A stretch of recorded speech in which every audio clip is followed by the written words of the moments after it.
A reverse crunch is a type of exercise that targets the lower abdominal muscles. To do one, start by lying flat on your back on the floor or an exercise mat. Keep your legs extended straight out in front of you, with your toes pointed at the ceiling. Relax your neck and shoulders and let your arms lie at your sides with the palms facing down.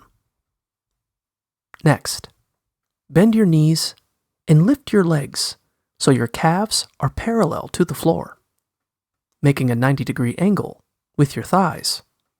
To start the crunch, slowly and smoothly, pull your knees back toward your face. As you do this, keep your hips and butt on the floor. Once you've brought your knees as close to your face as possible, lift your knees straight up toward the ceiling to raise your hips and lower back 1 to 2 inches off the ground. Do this smoothly and gently to avoid putting strain on your back. Then, carefully lower your hips back to the ground using a smooth, controlled motion.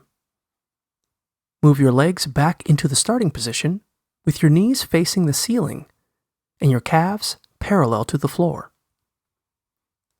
Pause for a second or two before beginning your next reverse crunch. Aim to do a total of 8 to 12 crunches per set. If you're looking for more of a challenge, you can always work your way up to a higher number of sets and repetitions. For instance, make it a goal to get comfortable doing 3 sets of 15 reps.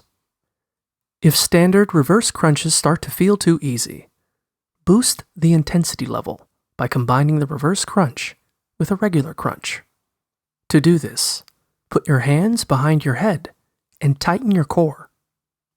Use your upper abs to raise your head and shoulders off the floor.